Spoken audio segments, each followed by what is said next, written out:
Yes, आवाज येतोय का सगळ्यांना माझा? एकदा कमेंटमध्ये मला कळवा.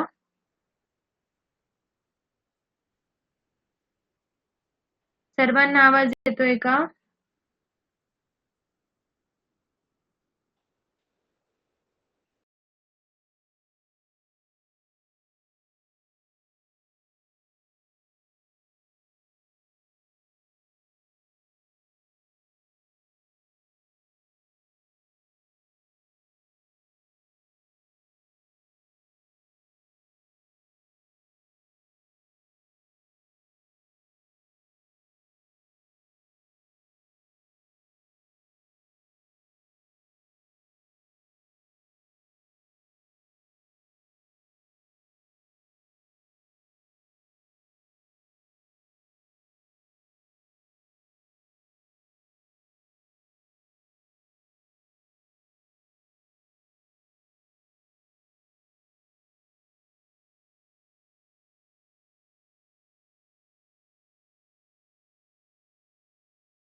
येस, सर्वांना आवाज येतोय का? मला एकदा कमेंटमध्ये कळवा.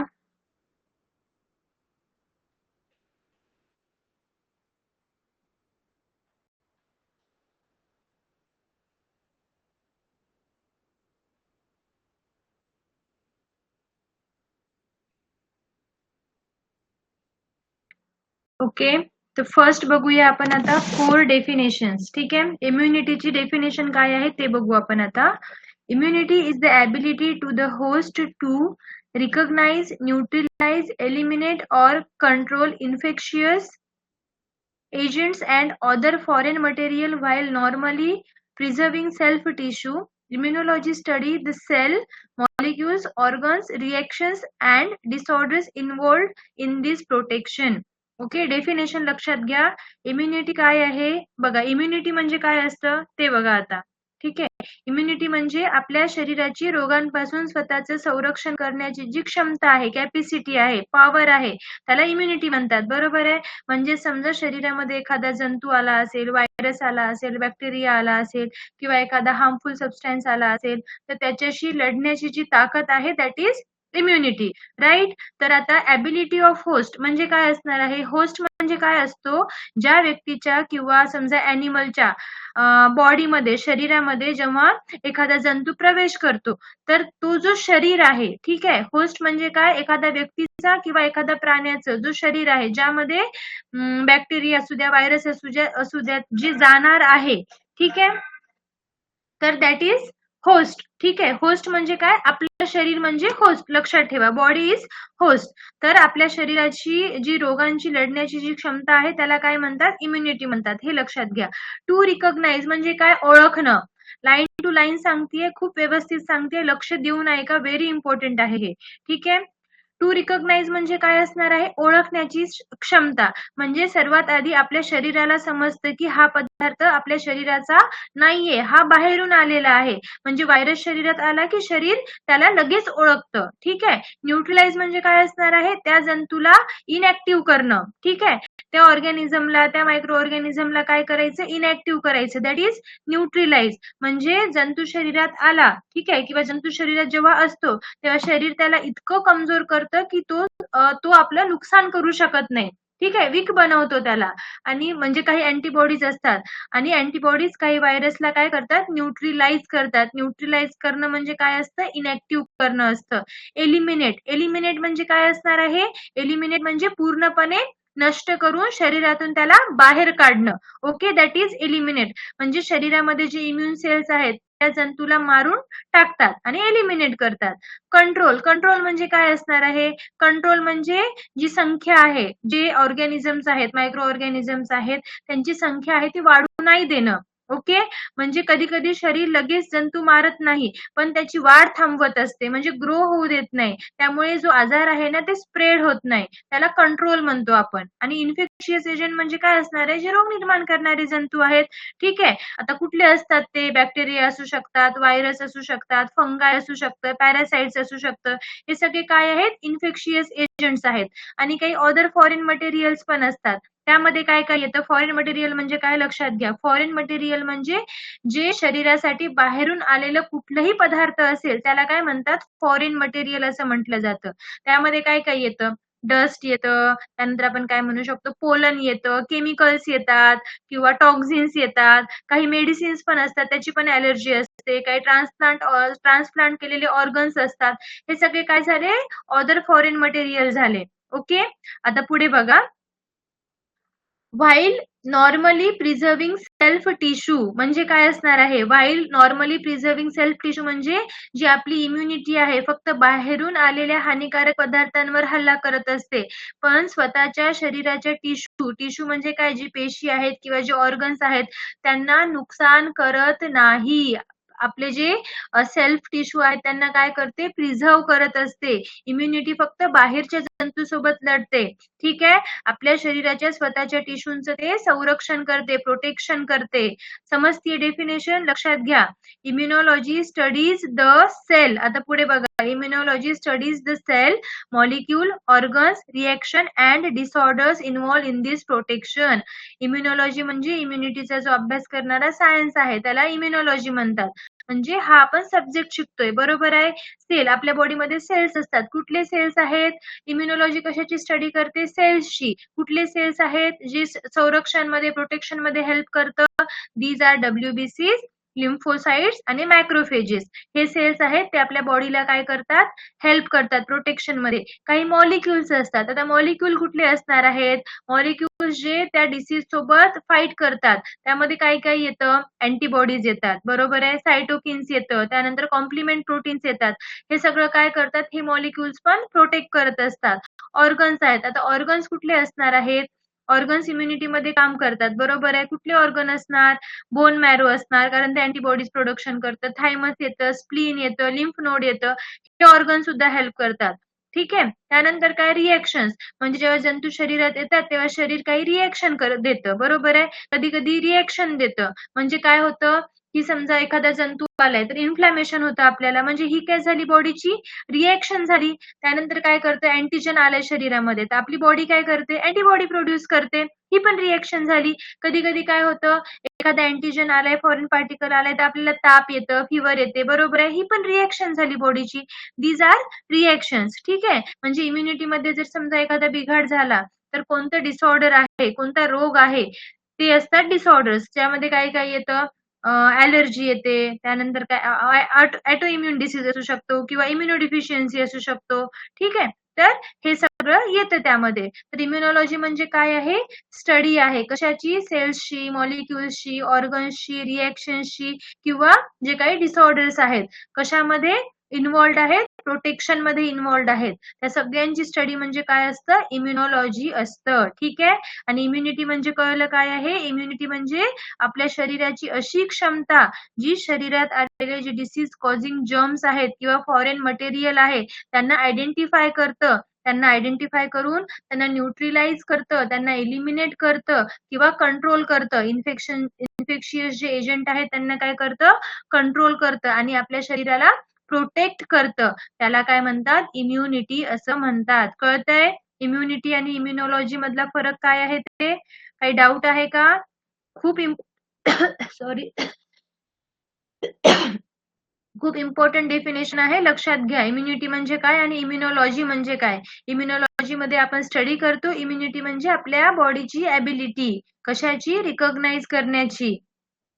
होस्ट म्हणजे आपली बॉडी असते. मी वर्ड टू वर्ड सांगतेय. काही डाऊट असेल तर मला कमेंट मध्ये विचारा तुम्ही, मी डाऊट क्लिअर करते तुमचा, पण व्यवस्थित ऐका. ओके, कळलीये डेफिनेशन काय आहे इम्युनिटीची.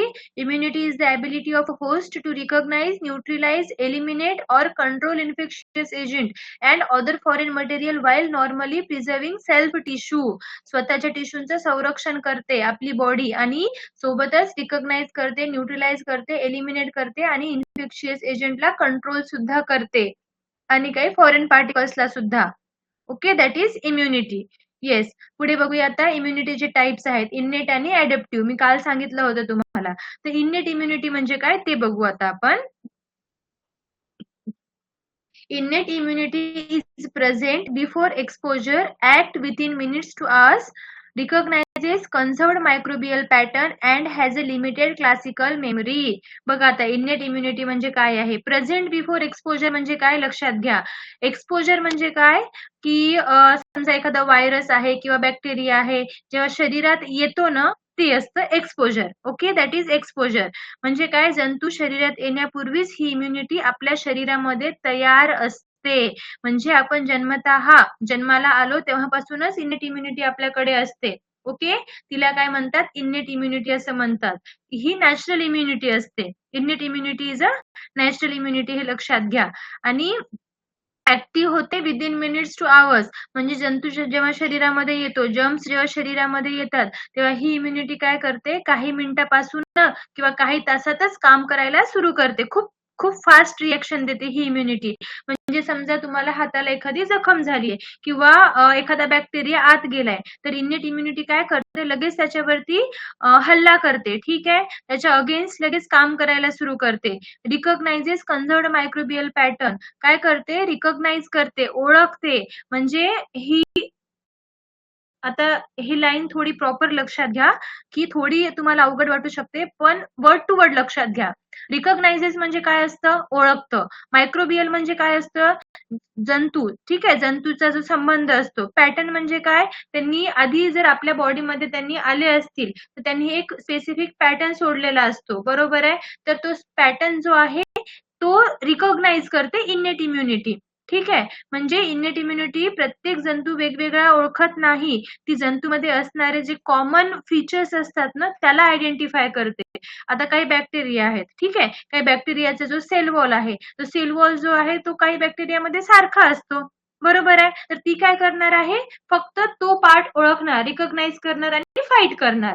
Okay, that is innate immunity. आणि लिमिटेड क्लासिकल मेमरी असते यांच्याकडे. लक्षात घ्या, मेमरी म्हणजे पुन्हा जर तोच जंतू आला तर ती लक्षात ठेवत असते, that is memory. Innate immunity मध्ये ही क्षमता खूप कमी किंवा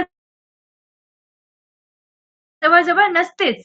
ठीक आहे, लिमिटेड असते. लिमिटेड सांगितलेलं आहे, ही मेमरी नसते त्यांच्याकडे. ठीक आहे, आणि जन्मापासून असते ही. ओके, लगेच काम करते आणि जंतूची जी सामान्य वैशिष्ट्य आहे ती पण ओळखते आणि मेमरी खूप जास्त कमी असते. हिला काय म्हटलं जातं, इन्नेट इम्युनिटी असं म्हटलं जातं.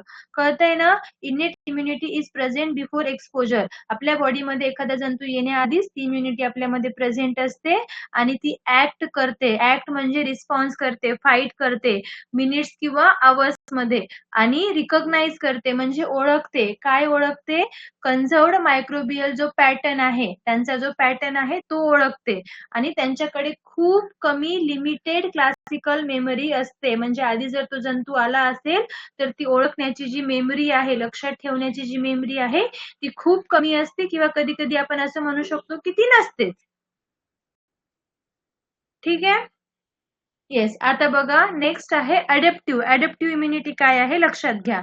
Adaptive immunity develops after exposure, is antigen specific, uses clonally distributed receptors and produces memory with a faster and stronger secondary response. म्हणजे लक्षात घ्या, आता परत वर्ड टू वर्ड सांगणार आहे. Adaptive immunity develop after exposure. After exposure म्हणजे काय, जेव्हा जंतू शरीरात आल्यावर ही इम्युनिटी तयार होत असते. आधीच तयार असते का, नसते. म्हणजे जन्मापासून हे पूर्णपणे डेव्हलप झालेली इम्युनिटी नसते. इन्फेक्शन झालं, समजा इन्फेक्शन किंवा वॅक्सिन नंतर ही डेव्हलप होत असते. ओके. आणि that is antigen specific. Antigen specific म्हणजे काय असणार आहे? आता अँटीजन म्हणजे काय असतं की जंतूवरील असा भाग ज्याला इम्युन सिस्टीम ओळखत असते, रिकॉग्नाइज करत असते. ओके. स्पेसिफिक म्हणजे फक्त त्याच्यासाठी खास बनलेली आहे. That is antigen specific. Okay. आता ऍडॅप्टिव्ह इम्युनिटी प्रत्येक अँटीजनला वेगवेगळ्या पद्धतीने काय करते? आयडेंटिफाय करत असते. म्हणजे समजा आता कोरोना व्हायरस आहे, ठीक आहे, तर कोरोना व्हायरस साठी वेगळा रिस्पॉन्स असतो. समजा इन्फ्लुएन्झा व्हायरस आहे, इन्फ्लुएन्झा व्हायरस साठी काय असणार आहे? वेगळा रिस्पॉन्स असणार आहे. ओके. यूज करते, काय यूज करते? Uses clonally distributed receptors. म्हणजे काय? रिसेप्टर्स म्हणजे इम्युन सेल्सवर जे सेन्सर्स असतात ना, जे आयडेंटिफाय करत असतात, त्याला रिसेप्टर्स म्हणतात. बरोबर आहे. क्लोनली डिस्ट्रीब्युटेड म्हणजे काय असतं? जे इम्युन सेल्स आहेत, इम्युन सेल्सवर वेगवेगळ्या प्रकारचे जे रिसेप्टर्स असतात त्यांना म्हणतात क्लोनली डिस्ट्रीब्युटेड. ठीक आहे. म्हणजे जेव्हा प्रॉपर अँटीजन जेव्हा भेटतो त्यावेळेस ते रिसेप्टर काय करतात? तो रिसेप्टर असलेले जे सेल्स आहेत ना, ते सेलच्या खूप सारख्या कॉपीज बनवतो, क्लोन्स बनवतो. ठीक आहे. क्लोन्स तयार होतात. त्यामुळे त्या जंतूला फाईट करण्यासाठी खूप जास्त प्रमाणामध्ये आपल्या बॉडीमध्ये काय तयार होणार आहेत? अँटीबॉडीज तयार होणार आहेत. आणि मेमरी पण प्रोड्यूस करते ही. ठीक आहे. आता आपण इनेट मध्ये बघितलं की मेमरी थोडीशी लिमिटेड असते, पण ऍडॅप्टिव्ह मध्ये काय होतं?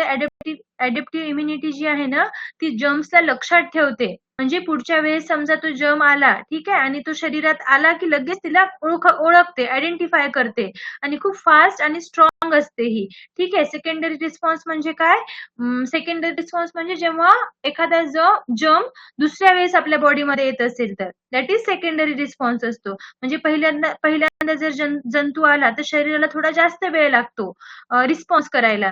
पण समजा सेकंड टाइम जर तो जंतू आला तर आपली बॉडी काय करते? लगेच रिस्पॉन्स करते, फास्ट रिस्पॉन्स करते, स्ट्रॉंग रिस्पॉन्स करते. ओके. कळते अडॅप्टिव्ह इम्युनिटी म्हणजे काय आहे ते? Adaptive immunity develops after exposure. Exposure नंतर येतं. अँटीजन स्पेसिफिक असते ती. क्लोनली डिस्ट्रीब्युटेड रिसेप्टर्स प्रेझेंट असतात त्यामध्ये, म्हणजे कॉपीज प्रेझेंट असतात. त्यानंतर मेमरी जी आहे ती प्रोड्यूस करते आणि फास्ट असते खूप जास्त. आणि आपण काय म्हणू शकतो अजून? स्ट्रॉंग असते. ओके. आणि सेकंडरी रिस्पॉन्स जो असतो तो खूप जास्त स्ट्रॉंगर असतो. कळतंय ना? इनेट आणि अडॅप्टिव्ह मधला फरक पण लक्षात घ्या आणि डेफिनेशन पण लक्षात घ्या.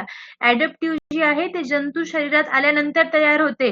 प्रत्येक अँटीजन जो असतो तो वेगवेगळा असतो आणि इम्युन सेल्स आहेत त्याच्या खूप साऱ्या कॉपीज असतात. मेमरी तयार करते आणि पुन्हा जर तोच जंतू आला, समजा तोच जर्म आला, तर खूप फास्ट रिॲक्ट करते आणि खूप स्ट्रॉंग रिस्पॉन्स देते. त्याला काय म्हणतात? सेकंडरी रिस्पॉन्स असं म्हणतात. ओके. ठीक आहे. That is adaptive immunity. काही डाऊट नाही याच्यामध्ये? क्लिअर आहे सगळं? समजलंय? परत एकदा सांगते, लक्षात घ्या. खूप महत्वाचा टॉपिक आहे म्हणून मी एवढं जोर देऊन शिकवतीये. ओके. तुमचे बेसिक कन्सेप्ट क्लिअर होणं खूप जास्त गरजेचं आहे. तर लक्षात घ्या, इनेट इम्युनिटी आणि अडॅप्टिव्ह इम्युनिटी मधला फरक. इनेट जन्मापासून असते. अडॅप्टिव्ह जेव्हा जर्म आपल्या बॉडीमध्ये येतो त्यानंतर डेव्हलप होते. ओके. इनेट मध्ये काय होतं? काही मिनिटात किंवा काही तासात काम सुरू होत असतं. अडॅप्टिव्ह मध्ये काय होतं? पहिल्यांदा थोडा वेळ लागतो, पण सेकंडरी रिस्पॉन्स खूप जास्त फास्ट आणि स्ट्रॉंग असतो. इनेट मध्ये काय होतं? जो जर्म आहे त्याचे कॉमन जे फीचर्स आहेत ते आयडेंटिफाय करतं. आणि अडॅप्टिव्ह मध्ये काय होतं की प्रत्येक अँटीजन वेगळा असतो. ओके. कोरोनाचा वेगळा, त्यानंतर आपण काय म्हणू शकतो? इन्फ्लुएन्झाचा वेगळा, असे वेगवेगळे असतात. इनेट मध्ये मेमरी नसते, खूप कमी असते. अडॅप्टिव्ह मध्ये मेमरी तयार होत असते. आणि इनेट मध्ये नेहमी जवळपास सारखी रिएक्शन असते, प्रतिक्रिया असते. पण अडॅप्टिव्ह मध्ये सेकंडरी रिस्पॉन्स खूप जास्त स्ट्रॉंग असतो. ओके.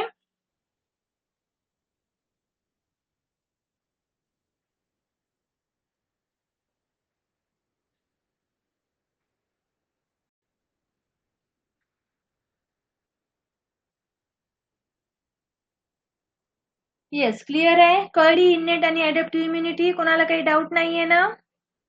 येस. आता बघू इम्युनोजेनिसिटी. इम्युनोजेनिसिटी काय असतं ते बघा. ठीक आहे. Immunogenicity is the capacity to induce an immune response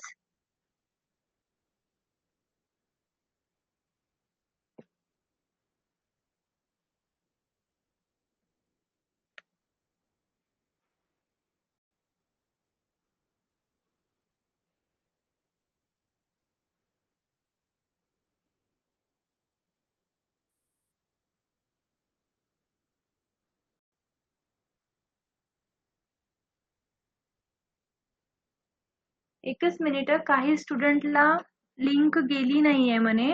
एकदा मी चेक करते. ओके, तुम्हाला नोटिफिकेशन आली होती ना, जी स्टुडंट जॉईन आहेत सध्या? सगळ्यांना नोटिफिकेशन आली होती ना?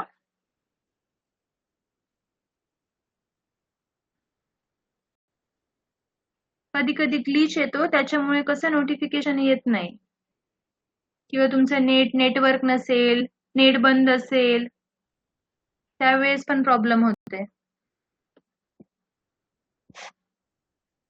आली होती ना तुम्हाला? मग काय, काही स्टुडंटला नाही आली आहे म्हणे. एकच मिनिट, मी चेक करते काय इश्यू आहे. असं कधी झालं ना, समजा नोटिफिकेशन आली नाहीये आणि तुम्हाला मी मेसेज टाकलेला आहे. आता तुम्हाला डायरेक्ट ब्रॉडकास्टने सगळ्यांना मेसेज जातो, बरोबर आहे. तर समजा तुम्हाला टाइम माहिती आणि नोटिफिकेशन आली नाही, तर त्यावेळेस काय करायचं, नेट बंद करून चालू करायचं, किंवा एकदा लॉग आउट करून लॉग इन करायचं, किंवा कधी कधी ऍप पण तुम्ही अनइन्स्टॉल केलं तर काय होतं, जे तुमचं डाउनलोड झालेलं कंटेंट आहे ना, ते डिलीट होऊ शकतं. त्याच्यामुळे रेअरली असं करायचं की काय म्हणतात, अनइन्स्टॉल. पण मोस्टली तुम्ही काय करायचं, एकतर लॉग आउट करून परत लॉग इन करून बघायचं, तर त्यावेळेस जॉईन करून पाहायचं. ठीक आहे. कधी कधी काही टेक्निकल ग्लिच येतो, त्याच्यामुळे असा प्रॉब्लेम होत असतो. कारण कधी कधी कसं असतं की आपला क्लास चालू असतो, अजून कोणाचा तरी क्लास चालू असतो, 2-3 क्लास सायमल्टेनियसली चालू असले ना, असा प्रॉब्लेम होतो. ओके. तुम्ही आता काही स्टुडंट नाही येत आता लाईव्ह लेक्चरमध्ये, बरेच जण रेकॉर्डेड पाहतात, तर त्यांनी पण ही गोष्ट लक्षात घ्या. ठीक आहे. येस. आता बघा, immunogenicity is the capacity to induce and immune response. काय असतं इम्युनोजेनिसिटी म्हणजे काय, लक्षात घ्या. म्हणजे एखाद्या पदार्थाची अशी क्षमता किंवा अशी कॅपॅसिटी ज्यामुळे आपल्या शरीरामध्ये इम्युन रिस्पॉन्स तयार होत असतो, that is immunogenicity. Immunogenicity is the capacity to induce and immune response. म्हणजे एखाद्या पदार्थाची अशी कॅपॅसिटी किंवा अशी क्षमता ज्यामुळे आपल्या शरीरात इम्युन रिस्पॉन्स तयार होतो, त्याला म्हणतात इम्युनोजेनिसिटी. ठीक आहे. म्हणजे तो पदार्थ शरीरात आला की इम्युन सिस्टीम लगेच ऍक्टिव्हेट होते आणि त्याच्या अपोज मध्ये लढायला, फाईट करायला सुरुवात करते, त्याला म्हणतात इम्युनोजेनिसिटी. ओके, समजते ना? समजा एखादा व्हायरस आपल्या शरीरात आला, ठीक आहे, तर शरीर लगेच काय करणार, अँटीबॉडीज तयार करणार, बरोबर आहे. तर अँटीबॉडीज तयार करतं म्हणजे काय करतं, कोण ऍक्टिव्हेट होणार, WBC ऍक्टिव्हेट होणार. कळते? याचा अर्थ असा होतोय की तो व्हायरस काय आहे, इम्युनोजेनिक आहे. तो व्हायरस काय आहे, इम्युनोजेनिक आहे. समजते? आता बघा, ही झाली इम्युनोजेनिसिटी.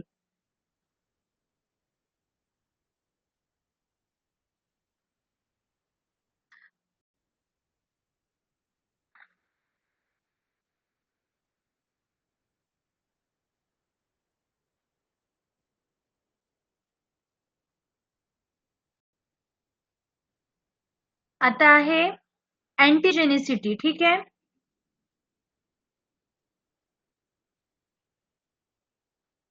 काय रे, किती जणांना नाही गेली नोटिफिकेशन?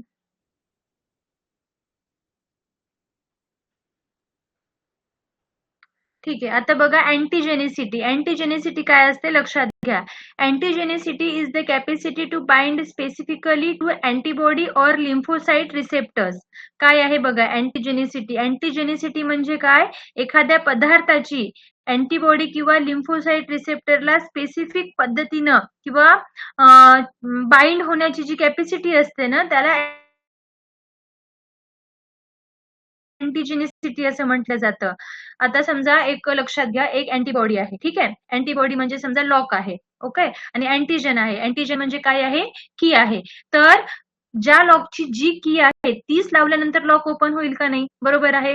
तर जो प्रॉपर अँटीजन आहे, त्या अँटीजन, तो जो अँटीजन आहे, तो अँटीजन आला की जी प्रॉपर अँटीबॉडी आहे त्यालाच फक्त काय होणार, तो बाइंड होणार आहे, त्याला म्हणतात अँटीजेनिसिटी. समजते? अँटीजेनिसिटी म्हणजे अँटीबॉडी किंवा लिम्फोसाइट रिसेप्टर सोबत एक स्पेसिफिक बाइंड होतं ना, त्याची जी कॅपॅसिटी आहे ना, दॅट इज अँटीजेनिसिटी. कळतंय? इम्युनोजेनिसिटी आणि अँटीजेनिसिटी. Yes. Every immunogen is antigenic, but heptane can be allergic without being immunogenic unless linked to carrier. आता प्रत्येक इम्युनोजेन जो आहे तो अँटीजेनिक आहे. आता इम्युनोजेन म्हणजे काय असतं? प्रत्येक इम्युनोजेन म्हणजे काय? अँटीजेनिक आहे. तर का आहे? कारण जो पदार्थ इम्युन रिस्पॉन्स सुरू करू शकतोय तोच अँटीबॉडीशी बाइंड होऊ शकणार. बरोबर आहे. म्हणून प्रत्येक इम्युनोजेन काय असतो? अँटीजेनिक असतो. कळतंय? हे स्टेटमेंट लक्षात घ्या. यावरती एमसीक्यू विचारला गेलेला आहे की इम्युनोजेन अँटीजेनिक असतात का? True or false? तर हे विचारलंय तर लक्षात घ्या, इम्युनोजेन हे अँटीजेनिक असतात. का असतात? कारण जो पदार्थ इम्युन रिस्पॉन्स सुरू करतोय तो अँटीबॉडी सोबत डायरेक्ट बाइंड होणार. बरोबर आहे. आणि लक्षात घ्या, पण हेप्टेन जो आहे, हेप्टेन म्हणजे काय? हेप्टेन हा खूप लहान मॉलिक्यूल आहे. ठीक आहे. तो अँटीबॉडीला बाइंड होऊ शकतो, पण एकटा असताना इम्युन रिस्पॉन्स सुरू करू शकत नाही, कारण तो खूप छोटा असतो. म्हणून हेप्टेन जो आहे ना तो अँटीजेनिक आहे आणि एकटा असताना काय असतो? तो इम्युनोजेनिक असतो. लक्षात घ्या, हेप्टेन हा अँटीजेनिक मॉलिक्यूल आहे, पण एकटा असताना तो काय असतो? इम्युनोजेनिक असतो. हेप्टेन अँटीबॉडीला आयडेंटिफाय करतो, त्याला ओळखता येत असतं, पण एकट्याने जर तो एकटा असेल ना तर एकट्याने शरीराची इम्युनिटी सुरू करू शकत नाही. म्हणून त्यावेळेस त्याला काय म्हटलं जातं? इम्युनोजेनिक म्हटलं जातं. कळतंय? Unless link to the carrier, जोपर्यंत तो कॅरियरला बाइंड होत नाही. म्हणजे समजा काय म्हणू शकतो आपण की जर हेप्टेन आहे, ठीक आहे, आणि हेप्टेनला एखादा मोठा कॅरियर प्रोटीन जर जोडला गेला तर तो लगेच काय करणार? इम्युन सिस्टीम ऍक्टिव्हेट करणार. त्यावेळेस तो काय बनणार? इम्युनोजेनिक बनणार. क्लिअर आहे? कळतंय? हेप्टेन काय असतो? छोटासा बॉल असतो. एक्झाम्पल मध्ये सांगते, समजा हेप्टेन एक छोटासा बॉल आहे आणि कॅरियर प्रोटीन म्हणजे समजा एक मोठी बॅग आहे. ठीक आहे. आता एकटा बॉल दिसत नाही, पण बॉल बॅग मध्ये जर ठेवला तर इम्युन सिस्टीम त्याला डायरेक्टली काय करते? आयडेंटिफाय करते आणि ऍक्टिव्हेट होऊन जाते. ओके, समजतंय? कळतंय? इम्युनोजेनिसिटी म्हणजे काय? इम्युन रिस्पॉन्स सुरू करण्याची क्षमता. अँटीजेनिसिटी म्हणजे काय? अँटीबॉडी आणि लिम्फोसाइट रिसेप्टर सोबत बाइंड होण्याची जी कॅपॅसिटी आहे दॅट इज अँटीजेनिसिटी. हेप्टेन काय आहे? अँटीजेनिक असतो, पण इम्युनोजेनिक नसतो. आय थिंक मी आता इम्युनोजेनिक म्हणलं वाटतं, पण तो इम्युनोजेनिक नसतो. केव्हा नसतो? जर तो एकटा असेल तर. पण हेप्टेनला जर कॅरियर प्रोटीन सोबत बाइंड केलं तर तो काय असतो? इम्युनोजेनिक बनतो. Okay, yes. क्लिअर आहे? काही डाऊट आहे? थोडं टफ आहे. काही डाऊट असेल तर मला विचारा कमेंट मध्ये, नाहीतर पुढे जाऊ आपण. क्लिअर आहे ना सगळ्यांना? कळलंय इम्युनिटी म्हणजे काय? इम्युनॉलॉजी म्हणजे काय? इनेट इम्युनिटी काय असते? ऍडॅप्टिव्ह इम्युनिटी काय असते? इम्युनोजेनिसिटी काय आहे? अँटीजेनिसिटी काय आहे? क्लिअर आहे सगळ्यांना? येस, पुढे जाऊ आता. हे लेक्चर मिस करू नका, ठीक आहे? एक पण लेक्चर मिस झालं ना तर पुढच्या गोष्टी तुम्हाला समजणार नाहीत. त्याच्यामुळे याचं एकही लेक्चर मिस करायचं नाही. येस, पुढे बघा आता इनेट डिफेन्स. डिफेन्स काय आहे बघा आता. First line barrier include intact skin, mucus, cilia, flushing by tears and urine. त्यानंतर low gastric tears, lysozymes, defensins, lactoferrin, bile, fatty acid and normal microbiota. बघा, लक्षात घ्या, फर्स्ट लाइन बॅरियर म्हणजे काय ते लक्षात घ्या आधी. फर्स्ट लाइन बॅरियर म्हणजे जे शरीर आहे, ज्या शरीरामध्ये जंतू आहेत, ठीक आहे, शरीरातले जे जंतू आहेत, बॅक्टेरिया असू द्या, व्हायरस असू द्या, फंगाय असू द्या, तर ते एंटर करण्याआधीच त्यांना काय होतं? आपली नॅचरली काय होतं? प्रोटेक्ट करतं. ओके, बॅरियर म्हणून काम करतं. जे अडवणारे नैसर्गिक संरक्षण असतात ना त्याला फर्स्ट लाइन बॅरियर असं म्हटलं जातं. म्हणजे नॅचरल बॅरियर, फर्स्ट सिक्युरिटी म्हणतो का नाही आपण, that is first line barrier. याला आपल्या शरीराची पहिली सुरक्षा किंवा फर्स्ट सिक्युरिटी असं पण आपण डायरेक्टली म्हणू शकतो. म्हणजे एक एक्झाम्पल देते, ठीक आहे. समजा तुमच्या घराला गेट आहे, ठीक आहे, आणि कंपाऊंड वॉल आहे. चोर घरात शिरण्यापूर्वी गेट त्याला अडवतं, बरोबर आहे, गेट त्यांना तोडावं लागतं.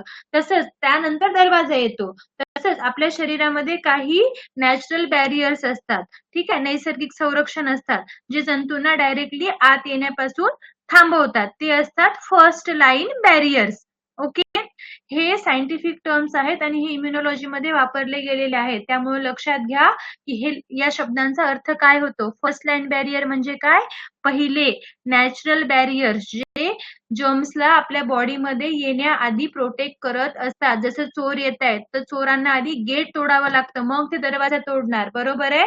तर gate is nothing but first line barrier. आणि फर्स्ट लाईन बॅरियर मध्ये काय काय येतं, इंटॅक्ट स्किन येते. इंटॅक्ट स्किन म्हणजे काय, जी आपली पूर्ण स्किन आहे. स्किन काय आहे, खूप मोठं बॅरियर आहे, ठीक आहे. आपल्या शरीरात सर्वात मोठा भाग असतो. प्रोटेक्शन बॅरियर आहे. जर त्वचा निरोगी असेल तर बहुतेक जंतू शरीरामध्ये प्रवेश करूच शकत नाहीत. ओके, म्हणजे तुम्ही रोज बाहेर जाता, हजारो जंतू आपल्या त्वचेवर बसतात, पण त्वचा खूप मोठी असल्यामुळे शरीरामध्ये डायरेक्टली ते प्रवेश करू शकत नाहीत. म्हणून स्किन ही फर्स्ट लाईन बॅरियर आहे किंवा फर्स्ट लाईन ऑफ डिफेन्स आहे, ठीक आहे. म्युकस, म्युकस म्हणजे तुमचं नोज समजा, तुमचा थ्रोट किंवा तुमची जी रेस्पिरेटरी ट्रॅक आहे त्यामध्ये प्रेझेंट असतं, बरोबर आहे. तो काय करतो, जर्म्सला पकडून ठेवण्याचं काम करतं. म्हणजे डस्ट असेल किंवा बॅक्टेरिया असेल, समजा तो नाकात गेला तर म्युकस काय करतं, त्यांना चिटकवून ठेवतं, ते आत जाऊ देत नाही. ओके, म्युकस पण डिफेन्स आहे, फर्स्ट लाईन बॅरियर आहे. सिलिया काय असतात, छोटे छोटे असे सिलिया असतात बघा, असे काय म्हणू शकतो आपण त्याला, सिलिया म्हणजे असं केसांसारखा भाग असतो छोटा छोटा, ठीक आहे, जे रेस्पिरेटरी सिस्टीम मध्ये प्रेझेंट असतं. त्यांचं काम काय असतं, जे म्युकस मध्ये अडकलेले जे जर्म्स आहेत त्यांना डायरेक्टली बाहेर काढून टाकतं सिलिया, ठीक आहे. म्हणजे धूळ नाकात गेल्यावर आपल्याला जसं शिंक येते, खोकला येते, तर ते सिलिया काय ते कशामुळे होत असतं, सिलियामुळे होत असतं.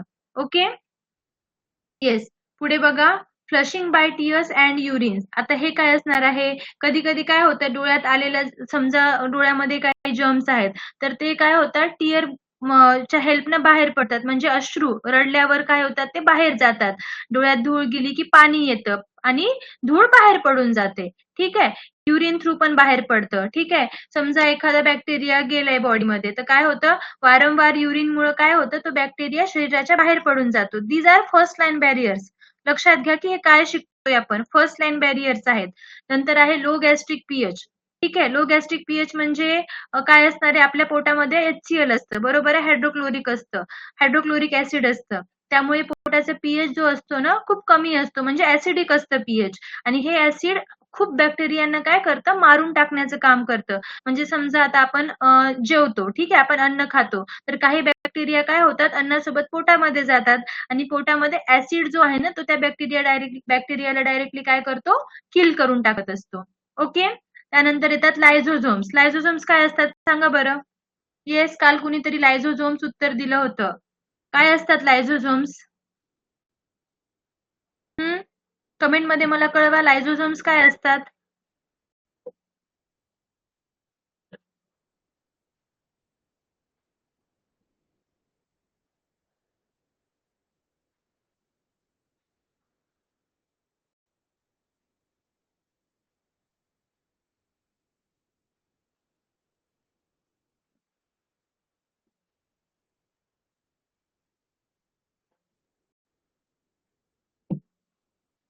Part of intracellular digestion. Yes, but काय आहे, लायझोझोम्स आहेत काय,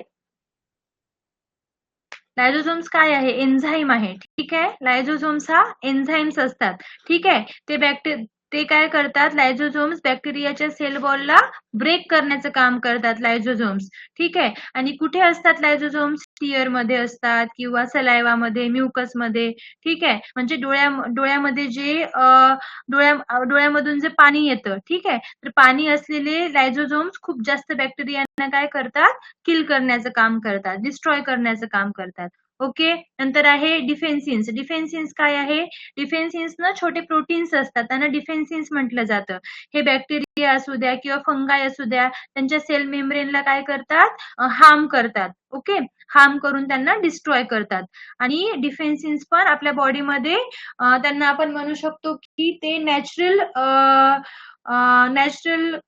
नॅचरली प्रोड्यूस झालेले असतात, ठीक आहे. नॅचरल डिफेन्सेस असतात ते, ठीक आहे.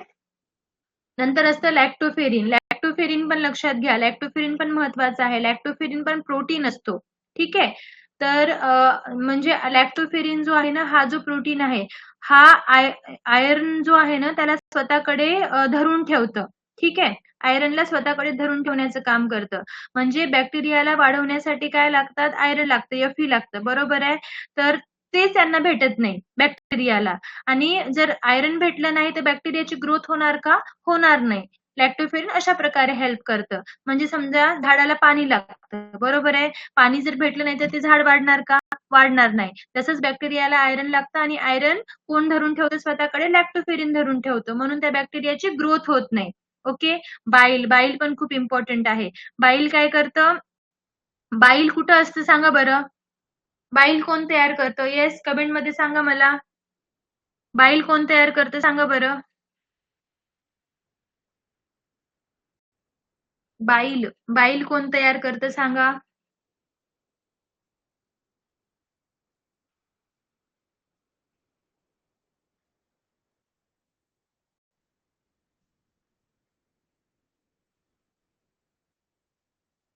येस, बरोबर आहे. गॉल ब्लॅडर मध्ये म्हणजे लिव्हर मध्ये असतं. हे बघ, लायझोझोम आहे ना, तो सेल ऑर्गॅनेल पण आहे, पण तो कसा काम करतो? ऍज अ एन्झाईम काम करतो, कारण तो इनगल्फ करण्याचं काम करत असतो ना, तर ऍज अ एन्झाईम पण तो काम करतात लायझोझोम्स. म्हणून लायझोझोमला एन्झाईम पण म्हणलं जातं आणि सेल ऑर्गॅनेल पण म्हणलं जातं. ठीक आहे. सेलमध्ये तर ऍज अ सेल ऑर्गॅनेलच प्रेझेंट असतं ते, पण जेव्हा ऍक्टिव्हेट होतं, बघितलं आपण की तो कसं फॅगोसायटोसिसनं कसं करतो तो. ठीक आहे. तर त्यावेळेस ते ऍज अ एन्झाईम काम करत असतं. ठीक आहे. येस. बाईल कुठं असतं? लिव्हरमध्ये असतं. फॅट पचवायचं असेल ना, तर फॅट पचवण्यासाठी बाईल लागतं आणि त्यासोबतच फॅट पचवण्यासोबतच काही जर्म्सला तो हार्म पण करतं बाईल. अशा प्रकारे ते प्रोटेक्ट करतं. फॅटी ऍसिड असतात. आपल्या त्वचेवर खूप सारे नैसर्गिक नॅचरल फॅटी ऍसिड प्रेझेंट असतात. त्यामुळे त्वचा थोडी ऍसिडिक राहते. ठीक आहे. आणि या ऍसिडिक वातावरणामुळे काय होतं? बॅक्टेरिया वाढू शकत नाही. तर फॅटी ऍसिड पण इनडायरेक्टली हेल्प करतात. काही नॉर्मल मायक्रोबायोटा असतात. नॉर्मल मायक्रोबायोटा म्हणजे काय? की आपल्या शरीरामध्ये नॅचरली राहणारे जे चांगले बॅक्टेरिया आहेत, त्यांना नॉर्मल मायक्रोबायोटा म्हणतात. म्हणजे ते कुठे राहतात? स्किनवर, इंटेस्टाईनमध्ये, माउथमध्ये असतात ते. ते व्हाईट जे जर्म्स आहेत ना, त्यांना स्पेसच देत नाहीत. ठीक आहे. आणि फूड पण प्रोव्हाइड होऊ देत नाहीत. म्हणजे ते स्वतः खाऊन घेतात किंवा स्वतः असतात प्रेझेंट, त्यामुळे त्यांना जागा देत नाहीत ते. तर ते पण इनडायरेक्टली काय करतात? हेल्प करत असतात. जसं आता आपले इंटेस्टाईन आहेत. आपल्या इंटेस्टाईनमध्ये काही चांगले बॅक्टेरिया आहेत, बरोबर आहे. चांगले बॅक्टेरिया असल्यामुळे हार्मफुल बॅक्टेरिया इझिली ग्रो होऊ शकत नाहीत. ओके. तर these are first line barriers. समजलं काय आहेत फर्स्ट लाईन बॅरियर्स? इनेट डिफेन्सची फर्स्ट लाईन ऑफ डिफेन्स म्हणजे काय? शरीरातील नैसर्गिक संरक्षण जी व्यवस्था जी आहे ना, त्याला फर्स्ट लाईन ऑफ डिफेन्स म्हणतात. आणि ही काय करते? जंतूंना शरीरात प्रवेश करण्यापूर्वीच अडवत असते. स्किन असेल, म्युकस असेल, सिलिया असेल, टीयर्स असतील, युरिन असेल, त्यानंतर स्टमक ऍसिड असेल किंवा लायझोझोम्स, defensins, lactoferrin, bile, fatty acid, हे सगळे काय आहेत? Normal microbiota. These all are first line barriers. Clear? समजले? पुढे बघा आता. Cellular components include neutrophils, monocytes और मॅक्रोफेजेस, डेंट्रिक सेल्स.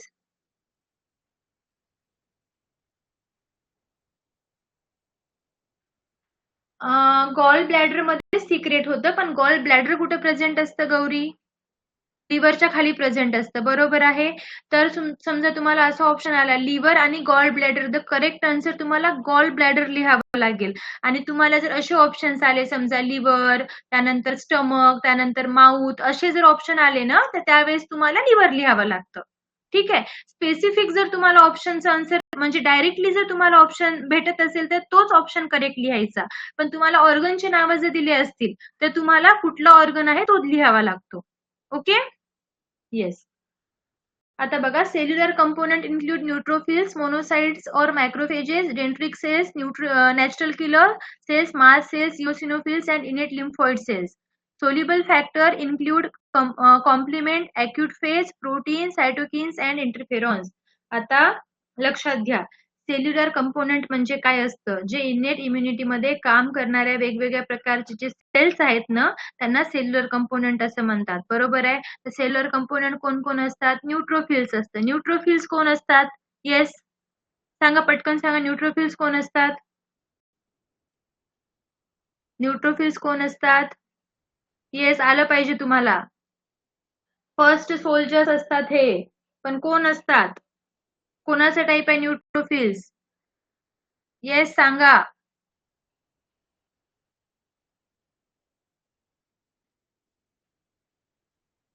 कोण असतात न्यूट्रोफिल्स?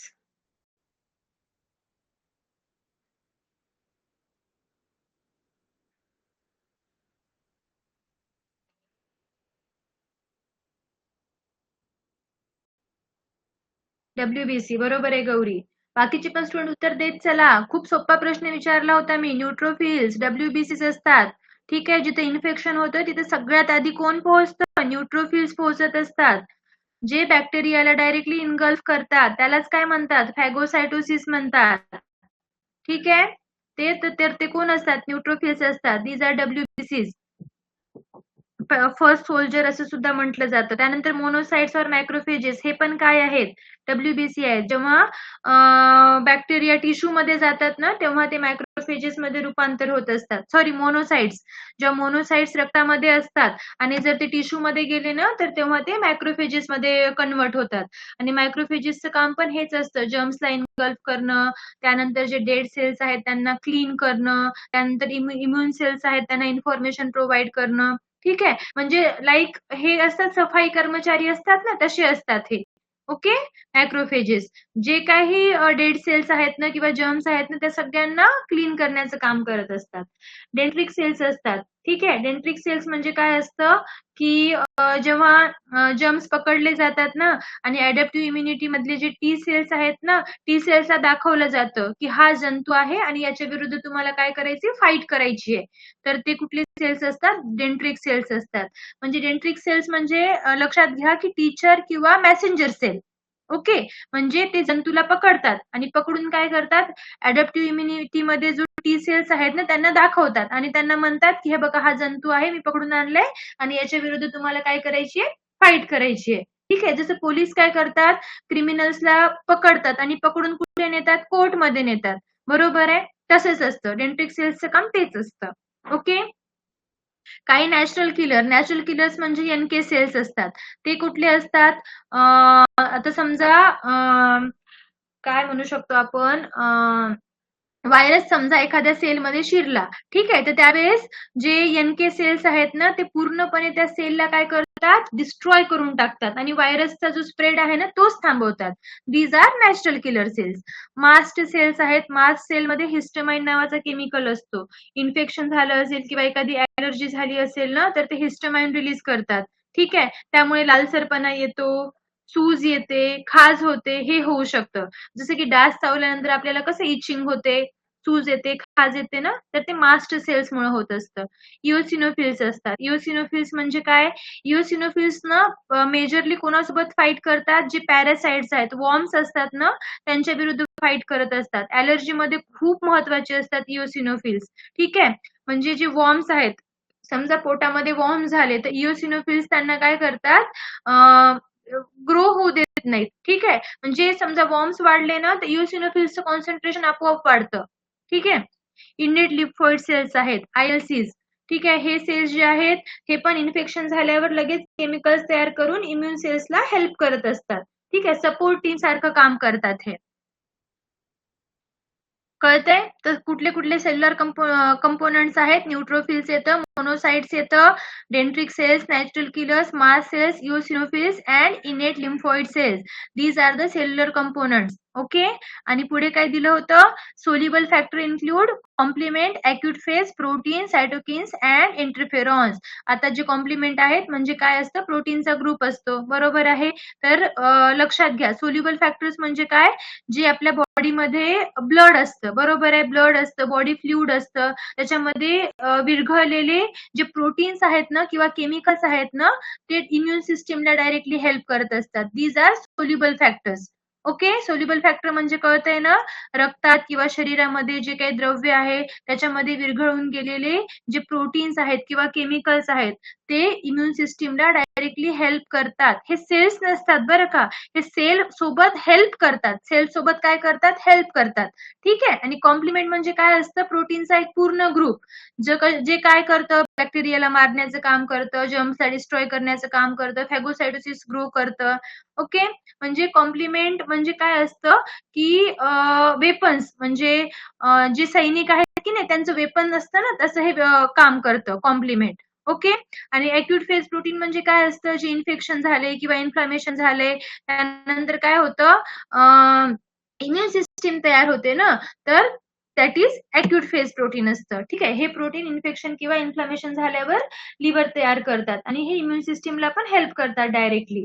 ओके. सायटोकिन्सचं सांगितलं. सायटोकिन्स काय असतात, इम्युन सेल्समध्ये एकमेकांशी बोलण्यासाठी वापरणारे जे केमिकल मेसेंजर्स असतात ना, मेसेजेस, त्याला सायटोकिन्स म्हणतात. काल मी तुम्हाला सायटोकिन्स खूप डिटेलमध्ये सांगितलं होतं. ठीक आहे. काय सांगतात ते, कुठे इन्फेक्शन झालंय किंवा कोणत्या सेलमध्ये जायचंय, कुठं जायचंय. जसं मोबाईलमध्ये आपण मेसेज पाठवतो ना, तसं इम्युन सेल्स सायटोकिन्सचा हेल्प करतात मेसेज देण्यासाठी.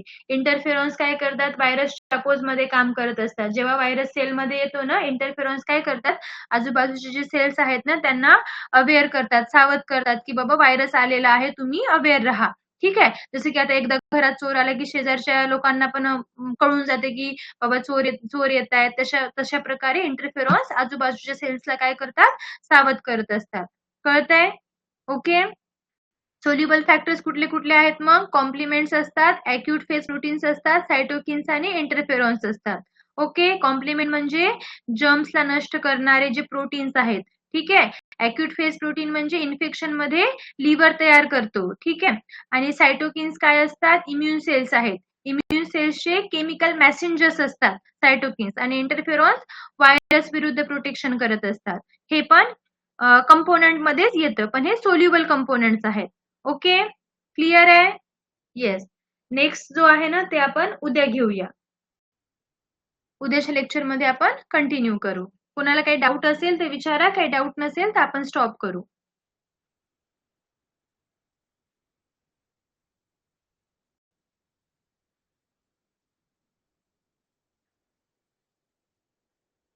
काही विचारायचे कोणाला, काही डाऊट आहे?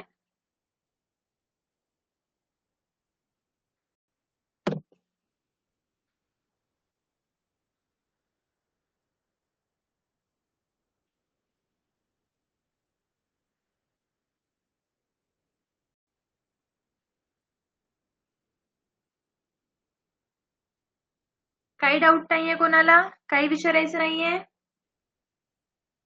टेस्ट पेपर कशाचा पाठवू? टेस्ट पेपर कालच आपलं लेक्चर स्टार्ट झालं ना. सॅटर्डेला पाठवेल ना पेपर.